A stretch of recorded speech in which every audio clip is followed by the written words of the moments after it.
Mayo Clinic presents Emergency Medicine Grand Rounds.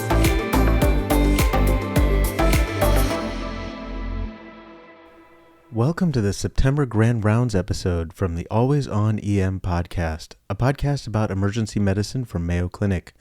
My name is Venk Bellamkonda. I am one of the hosts of the show, and my co-host Alex Finch and I are thrilled to have you joining us. Before we move forward, we want to give a special thank you to the many of you who have subscribed to our show recently, and a few special folks have taken the time to write out reviews on Apple Podcasts. In particular, thank you to Grace F. 816 and to Missoula Mommy. If you haven't taken the time to subscribe or follow our show or write a review like these two, please take a moment while you're listening to do this. It really helps promote our show on the various algorithms used by the platforms like Apple and Spotify, and it helps put our show in front of potentially interested listeners. Alex and I are so grateful every time. You have no idea how excited we are when we see a review or a new subscriber show up. If you do this, you can definitely go to bed knowing that you have made our lives better. And what better measure of a successful day is there? Well, truthfully, I can think of one other measure. That is to hear and learn from our Grand Rounds presenter today. I have the incredible honor of introducing Dr. Alex Niven as our Mayo Clinic Emergency Medicine Grand Rounds speaker for this show. He is one of the many colleagues we have here who I admire greatly for their clinical acumen and their drive to help uplift the health and well-being of the community we live in. Dr. Niven was a born educator from his DNA outward, and he teaches others at work and outside these halls every single day. He received his medical degree from Tufts University in Boston, and then completed internal medicine residency and pulmonology and critical care fellowship at Walter Reed Army Medical Center in Washington, D.C. He serves as education chairperson for the critical care group at Mayo Clinic and also for the Division of Pulmonology and Critical Care Medicine, co-director for the Pulmonary Function Lab, and is a professor of medicine. His record of honors and recognitions is incredibly long. Among them, he has been recognized as Teacher of the Year by the Mayo Clinic Fellows Association, been nominated for the Hall of Heroes by the American College of Chest Physicians, and the Critical Care Fellowship Teacher of the Year here at Mayo Clinic. He has served as a member and vice chair and chair of the Education Committee of the American College of Chest Physicians and leads many work groups and committees within chest as well. As you may expect, he is a frequently invited speaker around the world, sought after mentor by many next-gen trainees, and in addition to all of this, he has authored nearly 80 peer-reviewed publications and recently took over the prestigious Mayo Clinic Academy of Educational Excellence. We are incredibly grateful for your time and your teaching. Dr. Niven, thank you so much for being here. The floor is yours. Thanks so much, Venk, for that incredibly generous introduction. And I just have to publicly acknowledge the true treat it is to, number one, have an opportunity to spend some time with you all, and also I want to recognize Venk for just the incredibly talented leadership that he has as education chair within your department, and I think the very visible footprint that he has across the enterprise in terms of driving innovation and change when it comes to education. So anytime Venk asks me to do something, the answer is always yes. So with that, my job today is to talk to you a little bit about difficult airway management. And I am acutely aware of the fact that I am presenting to a group of individuals who most likely intubates on a more frequent basis than I do. And so I'm going to provide this perspective from the viewpoint of an intensivist, because I think when you look at the current and evolving literature when it comes to especially difficult airway management, our practices are frequently converging in more and more of a Venn diagram. And I think it's really important for us to understand our different perspectives when it comes to this common and unfortunately still very high-risk procedure. Now, I'm going to use a couple of things to start framing the approach to difficult airway management using the algorithms that we have collaboratively developed as a faculty group within the airway management program with the American College of Chest Physicians over the course of, it's frightening to say now, 17 years. I was told when I became a board member for CHEST that fiduciary relationship that you have as a board member, fiduciary responsibility, then represents a conflict of interest.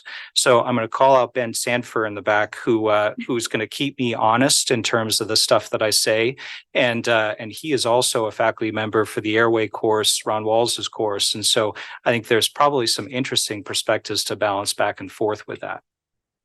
So we're going to talk a little bit about how common difficult airways are in emergent airway management and their clinical consequences, and go back and look at the available evidence with regards to the primary failure modes that result in complications from difficult airways.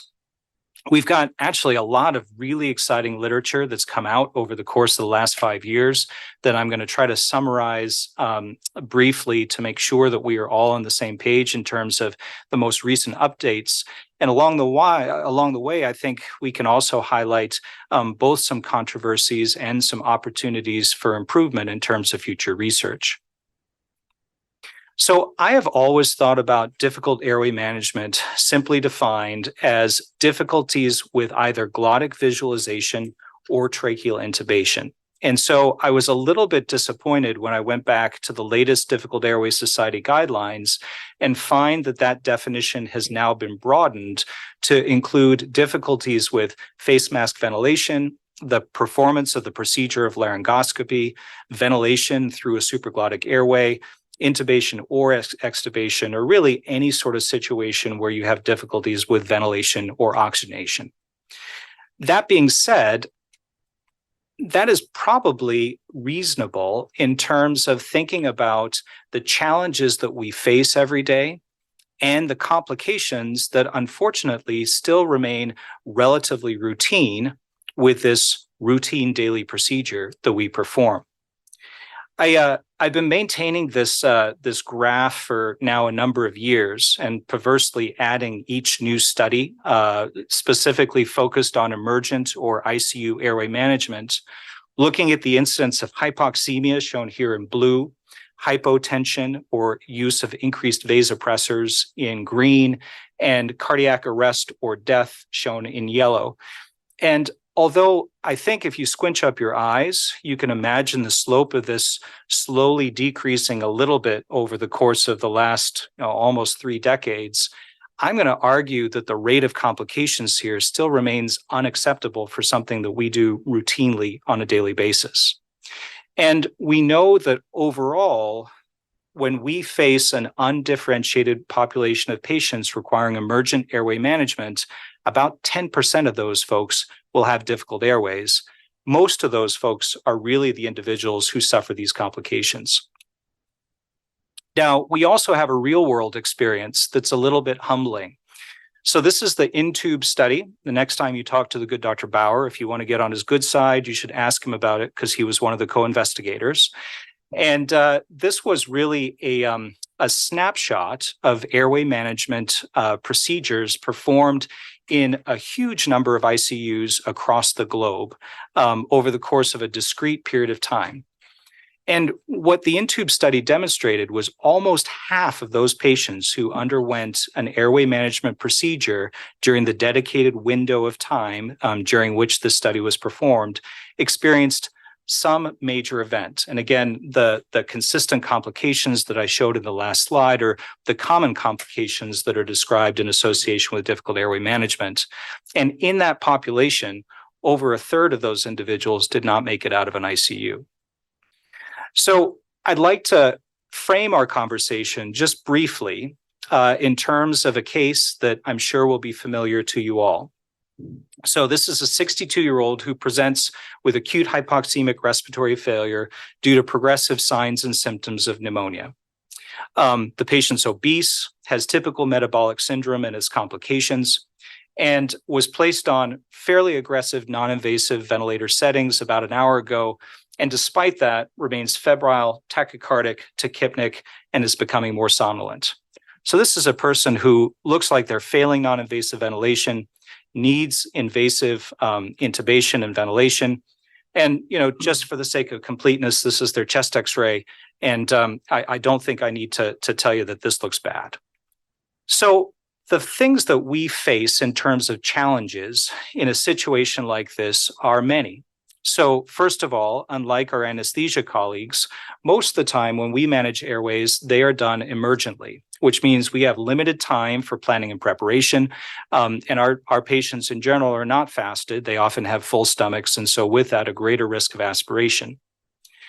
In terms of the upper airway anatomy, many of our patients have an altered level of consciousness. And certainly when they come and see me in the ICU, it is not uncommon at all to have significant upper airway secretions and upper airway edema in these patients, many of whom have received a fair amount of intravascular crystalloid resuscitation.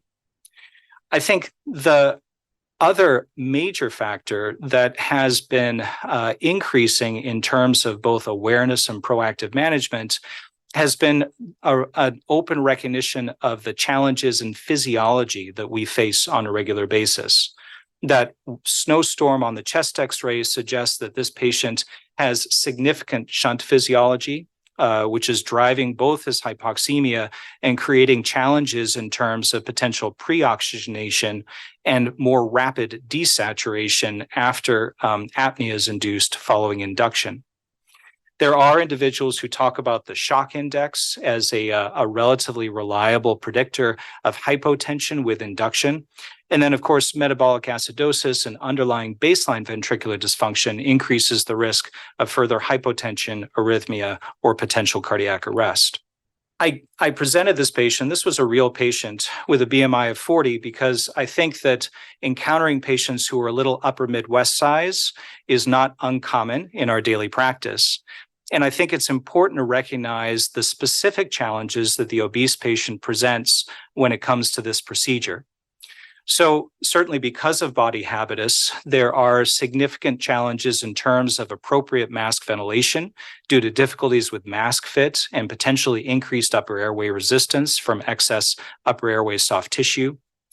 Certainly, depending on the individual and their body habitus, especially during the placement of acutely angulated blades. So we use hyperangulated glide scopes routinely in our ICU. It's sometimes difficult to get that scope in the mouth because of the excess anterior chest soft tissue. And then we certainly know that obese patients are at significant increased risk of difficult glottic visualization, both due to upper airway soft tissue and due to the risk of airway axis misalignment. We all are very well familiar with the modified Mallampati score and its correlation with greater grades, Cormack-Lehane grades. So if you have somebody who has an increased modified Mallampati score, the chances that you are going to encounter more difficulties with glottic visualization goes up.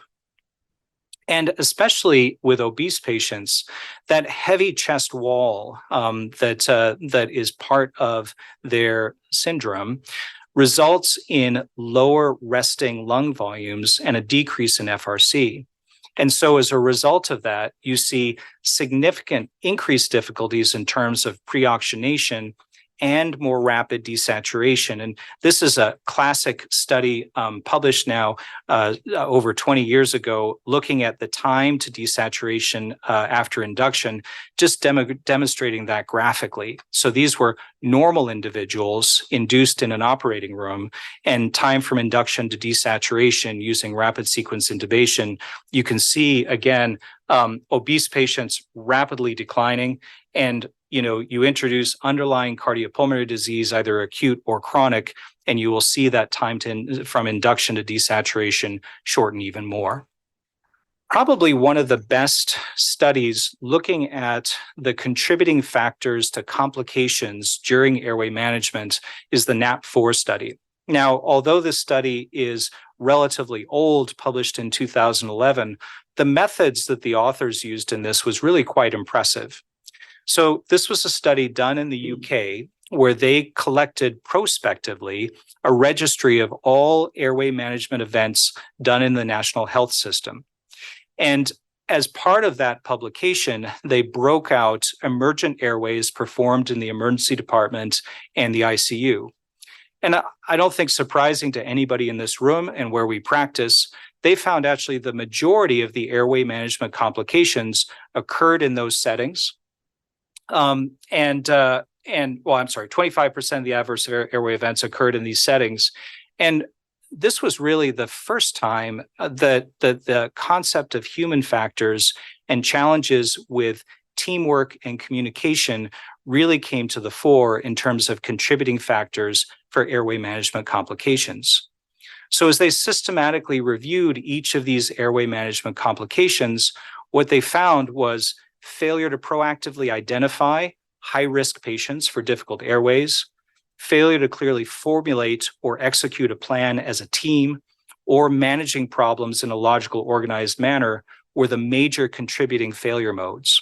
And so I'm not going to say that patients in and of themselves were blameless in this process. Certainly, the majority of patients that experienced a complication had some sort of feature that predisposed them to potential difficult airway management or complications. And I should say this is not an inclusive list. So the reason why the numbers don't add up to 100% is because there was multiple factors present in multiple patients. But education and training, poor judgment, inadequate equipment and resources, or poor communication were clearly potentially the most modifiable failure modes.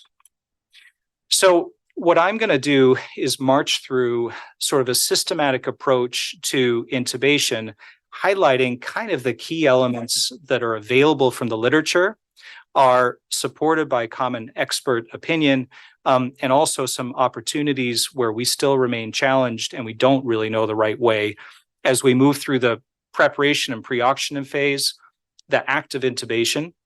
When the first pass is not successful, what we do in terms of rescue oxygenation and subsequent attempts, and finally, a few words on front of neck airway. And if there's anything that I can leave you with at the end of this presentation, it's taking a systematic approach in terms of planning, preparation, and teamwork is probably the most important things that we can do on a daily basis to maximize first pass success. All right, so let's start with preparation and pre-oxygenation.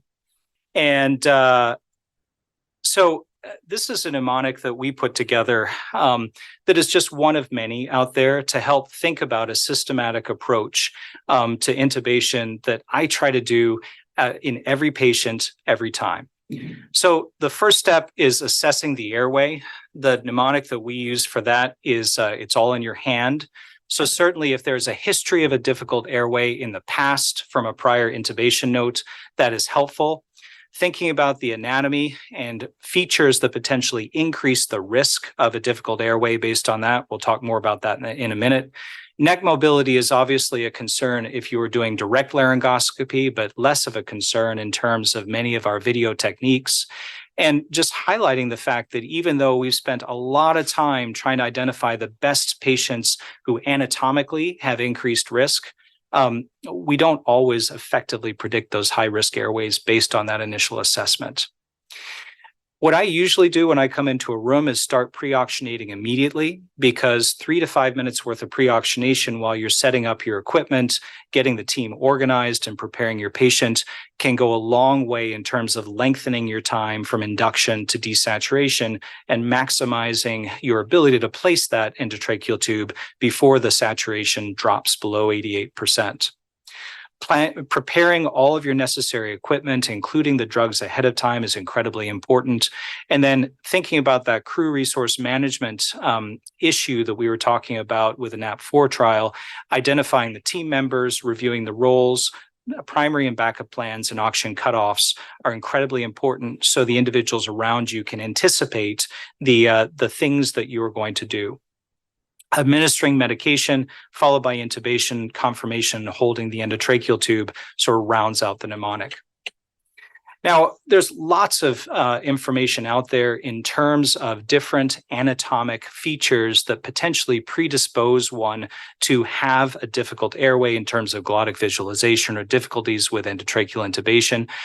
I simply highlight this meta-analysis that was published in JAMA in 2019 that really brought to the fore the upper lip bite test, which is of the available tests that are available that we have at our disposal, assuming, of course, that your patient is alert and aware to be able to try to bite their upper lip with their lower jaw, is the most predictive test in terms of identifying individuals with a difficult airway.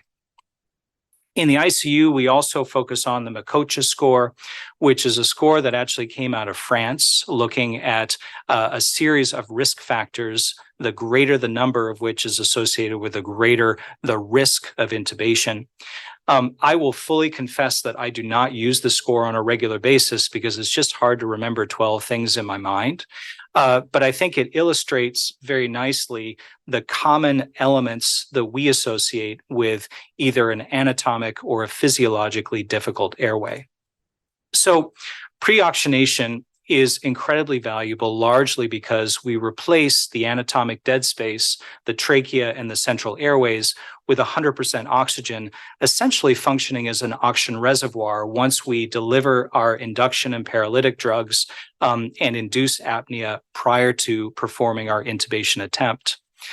The Pragmatic Critical Care Trials Group, now several years ago, published a really interesting prospective trial where they looked at the use of bag valve mask ventilation after induction and prior to intubation, what has classically been considered an absolute no-no in terms of rapid sequence induction due to the concern of aspiration. What they demonstrated in the PREVENT trial, which was published in the New England Journal, was a trend towards reduced incidence of severe hypoxemia in the group that received bag valve mask ventilation after induction and prior to intubation, and no increased risk of aspiration based on a fairly rigorous method, including both direct visualization of the upper airway and survey of the operator immediately after the procedure, and then examination of PF ratios and chest x-rays at 24 and 48 hours after the procedure. There's certainly a lot of different opinions when it comes to apneic oxygenation. So maintaining a flow of either normal or high flow oxygen after induction, and whether that reduces the risk of desaturation during intubation, at least in another single center study in the ICU, that has not been shown to be of clear benefit. What do I do with that as an individual? Well, if the device is there and in place, I usually leave it in place. But I don't spend extra time setting up, say, a high-flow nasal cannula prior to intubation simply to provide apneic oxygenation. And I think it's important to highlight the fact that there's been a lot of discussion out there in terms of the potential benefits of pre-oxygenation with either non-invasive ventilation or high flow prior to induction. And at least based on the available literature, there's not a clear signal that suggests benefit, although there are some heterogeneous signals in admittedly studies of mixed quality, looking at the potential benefit of non-invasive ventilation in obese patients or severely hypoxemic patients at baseline. Another, I think, lost art, at least in the intensive care unit for us since the advent of hyperangulated blades and video, is thinking about the importance of patient positioning to maximize glottic visualization. And this is just a few different examples of different techniques that have been described in the literature that may help improve your glottic view. So especially in that patient who is perhaps a little upper Midwest size, there is some data out there suggesting that building up the occiput so that you can align the external auditory meatus with the sternal notch might actually help align the oropharyngeal, hypopharyngeal, and laryngeal axes and improve glottic visualization. There is also data suggesting that the ramp position, where we build the patient up and shift them either in a 25 to 30 degree angle, or even in sort of a reverse Trendelenburg, as you see down here in the bottom, may help with pre-oxygenation, especially in individuals who have a robust middle section that otherwise is pushing up on your diaphragm and your lungs, and might even improve airway alignment, decreasing reflux risk. This is just an MRI sort of graphically demonstrating in an obese patient how building up the head and supporting the occiput with alignment of the external auditory meatus may help align the airway axes. And I wanted to spend just a minute talking about the prospective randomized trial that was done in the ICU looking at ramp positioning, which was actually a negative trial. So this is the summary of the results from Semler and his group on the right-hand side. You see, so this was a multi-center prospective trial looking at unselected critically ill patients who were placed either in the sniffing position or in the ramped position prior to intubation. What you can see in the red is the sniffing position in terms of the grade view in the top right corner. The operator's perception of the difficulty of intubation, easy, moderate, and difficult, and then the number of laryngoscopy attempts necessary to achieve intubation success. And again, red is the sniffing position, blue is the ramped position. And in this study, actually, the ramped position performed less well than the sniffing position in this setting. Now, I include a few graphics on the left here from a really fascinating letter to the editor that was published in Anesthesia and Analgesia in response to that and a different paper, highlighting some of the key things that we really need to think about when we're talking about positioning our patients. At a fundamental level, what we need to be thinking about in terms of airway alignment is hyperextension or extension of the atlantoaxial joint, along with flexion of the cervical spine. And really the key here, and this was really not well described in Semler's paper, is ensuring that the head is built up sufficiently to achieve those two primary goals. So I still find the ramped position helpful, especially in obese patients in the setting of really potentially difficult airways.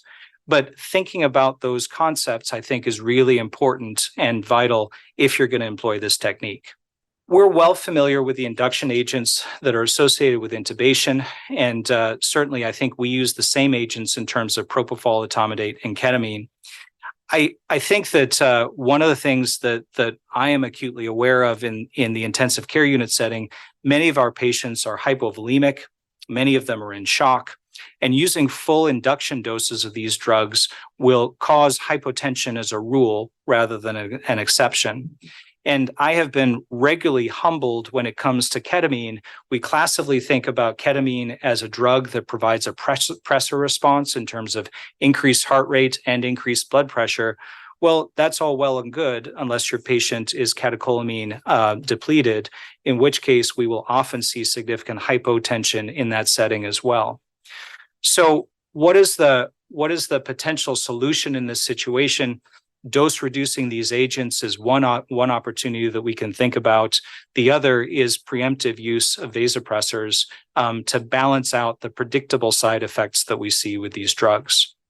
And I should mention, because I reference him here, the article that came out of this facility looking at a 50-50 mix of propofol and ketamine as a potential solution to those challenges with hypotension that we just discussed was actually a negative trial compared head-to-head with etomidate. From a neuromuscular blockade standpoint, I would actually be curious to find out just what percentage of cases done in the emergency department now are done with succinylcholine versus rocuronium. I think across the institution, with the advent of Sugamidex, we have seen a steady migration away from succinylcholine and towards rocuronium, which I think potentially makes sense in the operating room, but maybe not so much in the intensive care unit, where we're really not looking to reverse anybody on a regular basis when they present to us with respiratory failure. The other thing, obviously, to remember for the residents in the room is the contraindications to succinylcholine, which are listed here primarily for board purposes, because I know you guys live this and breathe this every day.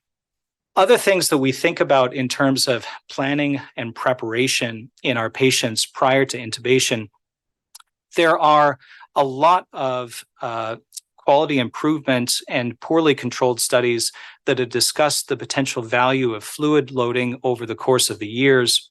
We've now looked at this in 2 large prospective trials in the intensive care unit and found no benefit for fluid loading in the Prepare 1 and the Prepare 2 trials. And so I've stopped doing this on a routine basis in my inductions. We know, really based on emergency medicine literature, that rapid sequence induction is likely the best approach to maximize first pass success in at least the undifferentiated population of patients who present to us on an ongoing basis.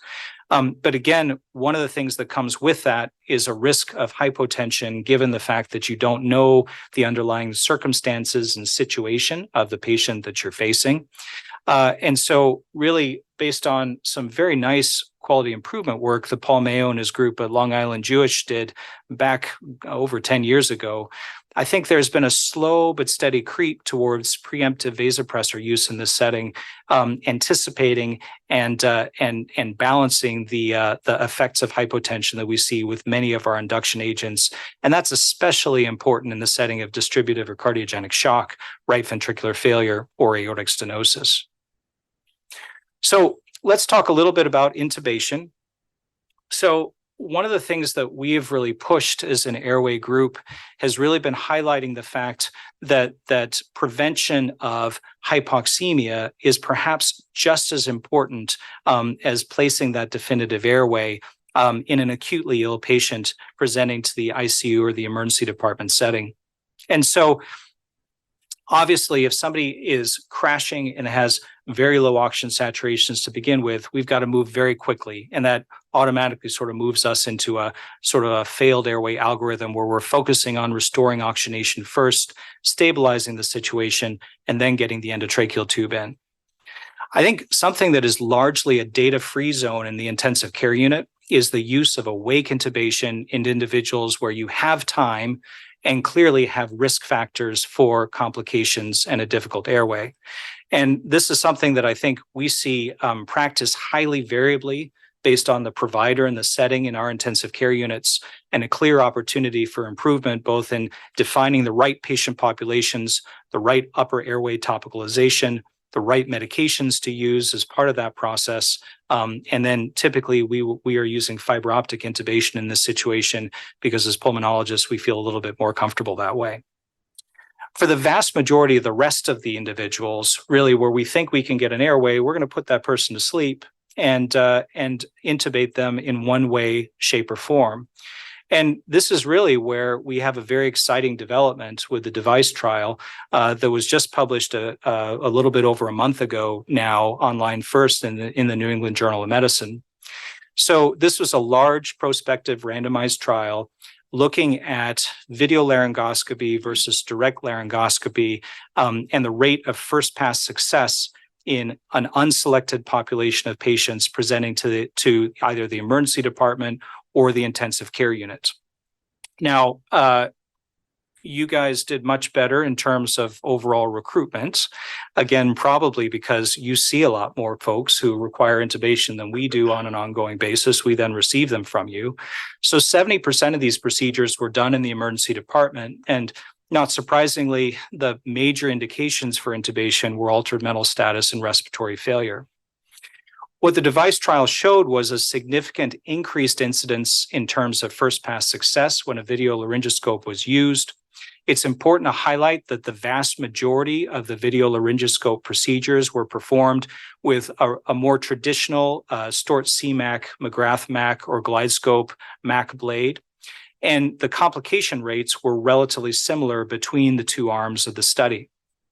A couple of details that I think are worth mentioning as an editorial comment. So on the left-hand side, you see the rates of hypoxemia, hypotension, new or increased vasopressor use, and cardiac arrest. And I will say, compared to those other data that I showed to you early on in the presentation, the performance of this group overall was quite good. So the major signal in terms of complications was really seen in the new or increased vasopressor group. And I honestly don't know whether that's a complication or a shift in practice. I've already reflected our biases up in the intensive care unit. But I think the other thing that's really important to highlight in the forest plot here is that a lot of the signal that drove the positive outcome here for video laryngoscopy was really driven by operators with lower levels of experience and greater degrees of exposure to video laryngoscopy. So I think that there's ample data to suggest that as time has gone on in our training programs, we focused more and more on video. As somebody who supervises procedures on a regular basis, I like it when I see what my trainee is doing, as opposed to dancing around in the corner and asking, what are you seeing? And I think that over time, that has led to greater and greater familiarity with VL. And so here, I think this may be the first sign of a tide that is changing for a new generation of airway managers. I want to spend a few minutes talking about the benefits of bougie use, which, again, this group probably uses bougies a little bit more commonly than we use in the intensive care unit. The bougie has really been demonstrated amply as an incredibly valuable tool when you have difficulties with glottic visualization or difficulties in terms of tracheal intubation, to serve as a guide to find your way underneath the epiglottis into the trachea and then railroading that endotracheal tube over that. And really, there's lots of data to suggest a high rate of success in patients who have initial challenges with first pass success using the bougie as an adjunct in that setting. Now, Brian Driver and the folks up at Hennepin County published the BEAM trial back in 2018, which was really a very provocative study suggesting that we should consider transitioning to the use of a bougie as a routine tool for first pass intubation, sort of cannibalizing a concept that has been prevalent in the pre-hospital setting for some time and bringing it into the hospital. I show this data not because it's new, but just really to highlight the tremendously high rate of first pass success that the folks at Hennepin County were able to demonstrate using a bougie first pass success rate, regardless of the grade of difficulty in terms of Cormack and Lehane grading. Consistently, statistically significantly higher in every grade except for grade 4. And again, just to highlight here, the vast majority of the time up in Hennepin County, they use a CMAC device, although they don't always use the screen with that. Now, based on that, the Pragmatic Critical Care Trials Group actually performed a very similar trial in their collaborative network of 11 institutions, only one of which used the bougie routinely for first intubation attempts prior to this trial. And what was striking with the bougie trial that was published in JAMA in 2021 was a completely different result. And so here, what we found was that there was no difference whatsoever in terms of the rate of first pass success. And you can see here, based on the grade, again, no difference between bougie first versus endotracheal tube and stylet. So what's going on here? Well, this is my editorial comment in terms of what I think the major differences were between the BEAM and the bougie trial, and potentially some lessons that we can take and translate into our clinical practice. So we know at Hennepin County that they use bougies all the time for their first pass. And as a result, their trainees, and by the way, in both of these studies, the majority of the airways were placed by trainees, have lots and lots of training and practice. When you look at the bougie trial, although their operators, again, were trainees, but relatively experienced with a median frequency of 60 intubations prior to enrollment in this study, their experience with bougies was substantially less. So all of these individuals had a median of 10 bougie assisted intubations. And in terms of the training that they received for this trial, that was largely left to the site, either the investigator or to a video that was provided during that study. So not surprisingly, training and experience potentially drives greater success. I think that's also illustrated by the fact that when you look at the amount of time that it took to place the endotracheal tube in BEAM versus bougie, it was much faster in the BEAM trial, almost 2 minutes in the bougie trial, which kind of raises a lot of concerns in terms of the team and communication and practice in those varied institutions. Certainly, when we look at risk factors for obesity, difficult airway characteristics, and difficult views, not a lot of difference overall between these different trials. But it also begs the question of what really the role of a hyperangulated blade is when you have a bougie at your disposal. And I think that is a question that still remains to be answered. The last thing, and again, I hate to beat this drum over and over, but it really bothers me to think about a routine procedure that we perform on a regular basis being associated with over a 10% risk of severe hypoxemia and oxygen saturation less than 80%, or cardiovascular collapse and arrest. And clearly, there's opportunities for improvement regardless of the technique that we choose here. Now, we spent a lot of time talking about the available evidence when it comes to our first pass attempt for intubation. But what happens when the endotracheal tube doesn't go in the first time? Well, rescue oxygenation really highlights the fact that in that setting, our priority must shift to preserve adequate oxygenation and ventilation first, and at the same time, continue to troubleshoot the situation to get a definitive airway in place. So typically in this situation, we think about bag valve mask ventilation first. And if we can stabilize the situation in terms of adequate oxygenation and ventilation, then we have time to think about the varied airway tools at our disposal.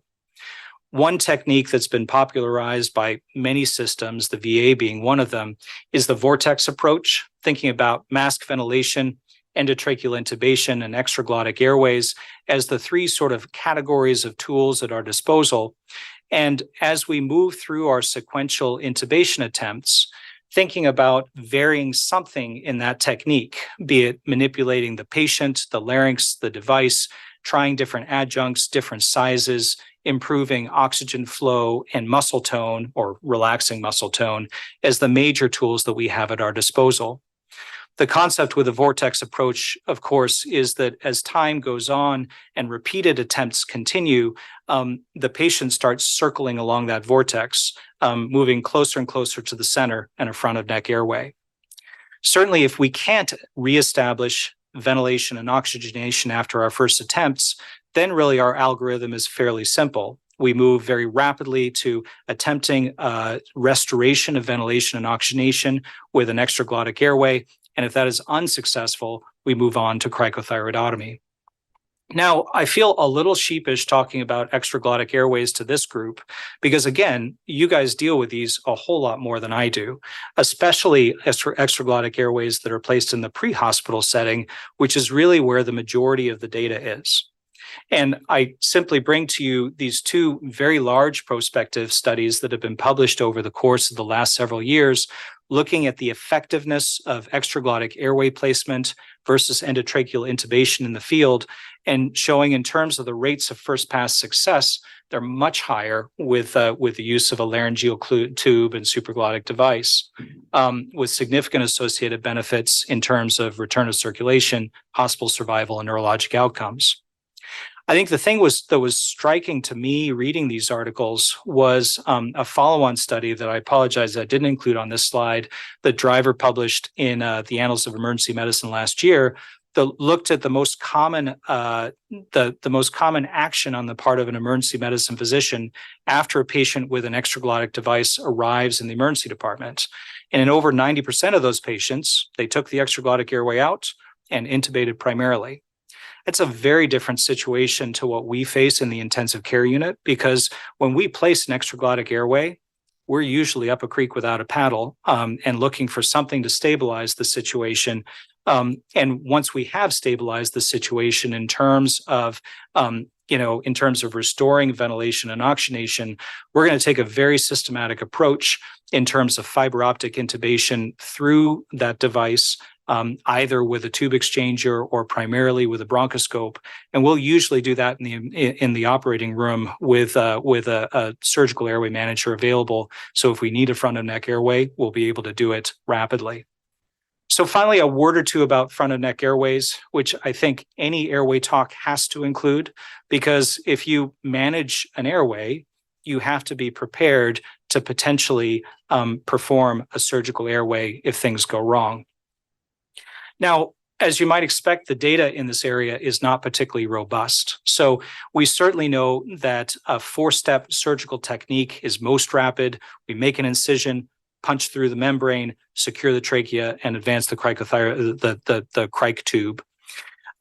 For individuals who are not super comfortable cutting the neck, which certainly I would put all of my internal medicine, pulmonary critical care colleagues, there is a bougie-assisted approach using a modified and also a modified Seldinger technique that translates into a greater frequency of first pass success. It just takes longer, which may or may not be okay in this emergency situation. Certainly, doing a cric blindly increases the risks of esophageal perforation, subcutaneous emphysema if that tube gets placed in a blind track, and then risks of bleeding.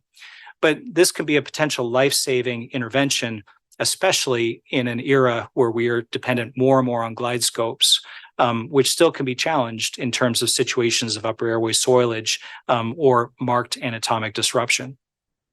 The last things that I'd like to leave you with, we've spent a lot of time talking about planning, intubation strategies, and the data behind it, both in terms of primary and rescue strategies. There's certainly plenty of data out there, and I'm not going to spend a lot of time on that. Talking about best teamwork approaches in terms of shared crew resource management, shared situational awareness, and the communication tactics that go along with that. One thing that I will spend just a minute on is airway checklists, since that's something that has been studied and is something that certainly has been popularized as a method to minimize judgment and reduce errors of omission. So this has been studied again prospectively in the intensive care unit. And unfortunately, in the one study that has been done looking at this, there was no significant benefit in terms of the use of a checklist during ICU intubations. Now, one of the challenges of this trial was the investigators started off using a modified Delphi approach to identify what they felt were the vital steps to intubation that should be performed every time. This, again, was performed in major academic medical centers. You would assume that the processes associated with airway management should be pretty good in that setting. And so, arguably, if we select domains that should be done every time and are probably done consistently every time, the vast majority of cases, we're not going to see a signal when it comes to checklists. And so we actually wrote a letter to the editor in response to this to highlight the fact that this trial really doesn't suggest that we should throw checklists out when it comes to airway management, but really just marks a beginning of the journey because the most important thing is to identify the key points that must be done every time, perhaps simplifying even further the checklist of items that you see here. So with that, I'd like to wrap things up and leave just a few minutes for questions. I think what I'd like to leave the group with as a take-home point is the fact that we deal with emergent airways all the time, and they are high risk because of both anatomic and physiologic considerations that we have to factor in our planning and preparation, because failure to plan is really planning to fail. And I think I've showed you ample data that right now our failure rates in terms of complications remain unacceptably high. Based on the available evidence to date right now, I'm still reaching for a video laryngoscope in the vast majority of the patients that I see in the ICU. And I still really like using a bougie as my primary rescue technique if I have inadequate glottic visualization or if I have difficulty passing the tube. And when those first pass attempts fail, really, I think the most important thing that we need to guard against is task fixation, focusing on placing that tube, and remind ourselves that oxygenation rather than intubation is our first priority, making sure that we've got help available, and making sure that we don't keep on trying to do the same thing over and over, right? Because the definition of stupidity is doing the same thing over and over and expecting a different result. And because we are all faced with situations where we have a crash airway, where we can't ventilate and we can't oxygenate, we all have to make sure that we think about extraglottic airways early. That's probably a greater challenge in the ICU than it is in the emergency department. And we all need to be comfortable potentially managing that patient with a front and neck airway if everything else fails. And with that, I'll thank everybody for their attention and love to open it up for a few questions and comments. Alex, thank you. That was a wonderful talk. I have two comments and there's questions within them. Supraglottic airways, we are not immune to having disasters with them. We've experienced those. I had one with a king after when they were told they were safe, and was one of the earliest complications, right? One thing to think about is, as you alluded to, in the ICU, it's been in there for a while or it's failed. And when someone's put it in, it's usually there for a reason. There is edema that does occur. These can be very, very dicey airways. And these are not ones to sleep on. As Francisco knows, I love the bougie. You could not get enough bougie. There's one other thing you said that I thought was really, really important. And now I'm old and I forgot. But the whole thing about task. One of the benefits we have, one of the beauties of the resuscitation model that we have, and is kind of the Mayo model team care, is you have someone in a resuscitation, you have someone, the proceduralist, doing the airway, and then someone who's back away managing the hemodynamics. And that's really important. And that's something I hope we never lose. And as residents, you go in the community, you won't have that. And it's very, very easy to get fixated on, I have to get the airway, I have to get the line, and to lose sight of everything else. Because in order to get in that deep space to focus and get something done, you will lose sight of the bigger picture. And it's not that you did anything wrong, it's just how human brains are built, right? You can't multitask. All you can do is task switch, regardless of what anybody tells you. So if you're in that situation, somebody has to be keeping an eye on the bigger picture. Yeah, completely agree with all those statements. I think that it's important to highlight the fact the extraglottic airway is not a definitive airway. And so if there was an exciting situation that put it there, then it's going to be exciting once it comes out if you don't manage that preemptively. Thanks, Alex. That was so great and so clear and well organized. So thank you for that. My question is, given that we're in a training institution and given that our patients are typically 1 to 2 Midwestern units, would you say that all trainees should just, with the first pass, use the bougie given the success of the beam trial? Like they should always use a bougie no matter what? And that way, when they get to the harder airways, they have that down at least? Yeah, I think that's a very provocative question. And I think that although I'm not sure if I can necessarily say that the data supports, a clear-cut statement that we should be using a bougie every single time we manage an airway. I think that I teased Brian about this. We had him and Matt for critical care grand rounds for Journal Club. And I asked him basically what was the secret sauce when it comes to Hennepin County and their outstanding outcomes in terms of first pass success. And I thought that his response was really very thoughtful, that really all the procedural tools that we have for airway management are just tools. It's the culture and the organization and the team that really drives their success. And I think part of that requires adequate training and experience in bougie management. So I think to back into that answer for you, I think it's more than just pushing the bougie with every intubation. I think it's pushing a well-organized airway management program, teaching those tools that people can either propagate if they stay here as consultants or carry with them to so many other areas across the country and the world that clearly have great opportunities for improvement in terms of airway management for emergent intubations. And I think we need to be skilled with the tools that we choose to use. And the bougie is an essential tool that we should be using. So how's that for a mealy mouthed answer? Okay. Sarah. I like how you pointed out the half dose etomidate for hemodynamic support.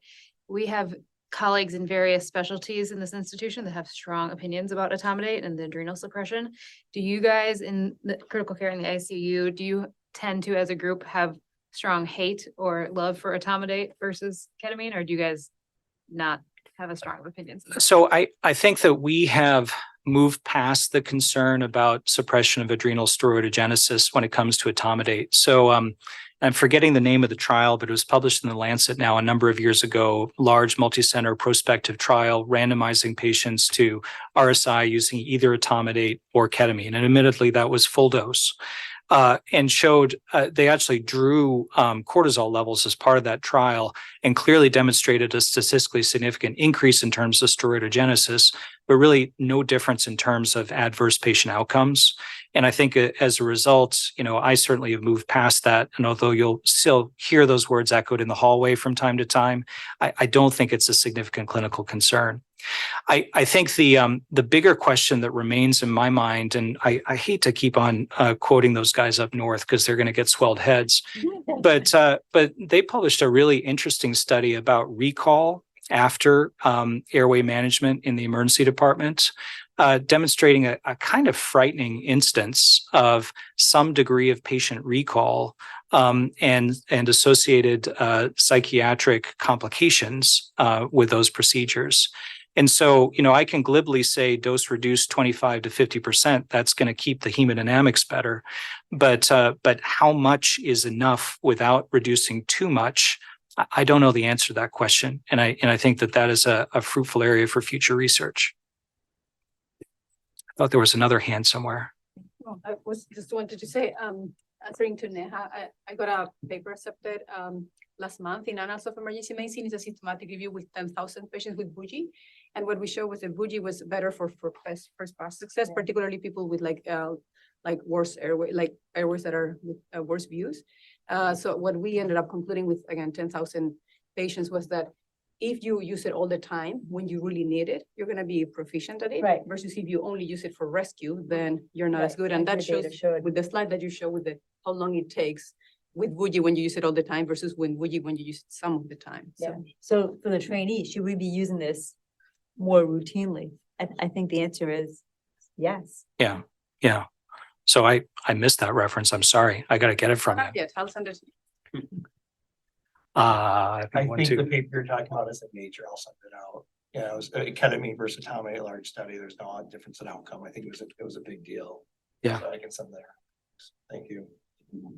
Ben, maybe last word. I know we're running over. Alex, thanks for this is a wonderful talk. You know me well, and I love thinking and talking about airway stuff. So this was absolutely excellent. I think the question that has been brought up about training and use of these devices is really one that, as a trainee and also as the educators, we have to be thoughtful about, because we know that use of video laryngoscopy is superior to use of direct laryngoscopy. The data is clear. And when I exited residency, my mentor, who is an airway guy as well, said, you really should be consenting patients with the following verbiage if you're going to use a direct laryngoscope. We have a better tool that's shown to have a far improved chance of success and lower complications, but I'm going to use this direct laryngoscope. And he kind of equated it to doing a landmark guided IJ versus an ultrasound guided IJ. Like we would never do that anymore. But the challenge is the video is all well and good until you have an airway full of vomit or blood or, what have you. And so there are times when you need to be proficient and, expert at DL. And so using these tools in a training setting where you are practicing your DL chops while still having the video laryngoscope in the mouth in the event that something bad goes wrong, so that Dr. Niven can turn the screen around and say, okay, just look here, we can move forward. And I think that's probably the sweet spot. And the same thing with bougie use. You don't want to always only use a bougie, because you do want to know how that tube maneuvers in the absence of a bougie. And the same thing with what you brought up about awake intubation. I think that's such a very important concept. There are lots of patients that I think we should be considering awake intubations in, who we know have difficult airway risk factors. And in emergency medicine, we are very, very easy to knee-jerk right to using RSI because it's what we do. And it's only in the direst of circumstances where the tongue is plastered to the roof of the mouth and sticking halfway out that we decide to do awake fiber optic intubation. But there's probably a middle ground there where we need to be thinking about, well, this obese patient who really can't open his mouth very much, should we be topicalizing and doing this awake? And I think the answer is yes. And so you just bring up so many really thought-provoking things. And so thanks for a wonderful, wonderful grand rounds. Can't say anything better than what he just said. So with that, I'll close. Thanks so much, everybody. That was phenomenal, Alex. Thank you so much. I can't wait for us to get to work together on another project in the future. Audience, you heard some great reactions from some voices we have already heard on our show, including at the end, Dr. Ben Sandifer. If you have, quote, air hunger, end quote, for more airway content, check out his amazing discussion about angioedema and the awake tracheal intubation in Season 1, Chapter 13 of this show. That chapter continues to be among the most lauded shows we have ever put forth. Well, that wraps up our September content. We have some fascinating stuff in the works for October, so please join Alex Finch and me on October 1st. In honor of Halloween coming, we will aim to shed light on the scary parts of emergency care and provide sweet candy nuggets of knowledge. Until then, let us be, as Dr. Charles H. Mayo described in 1931, quote, "If we excel in anything, it is in our capacity for translating idealism into action."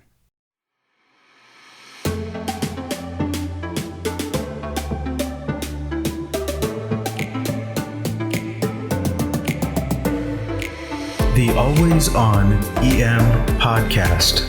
Emergency Medicine Grand Rounds.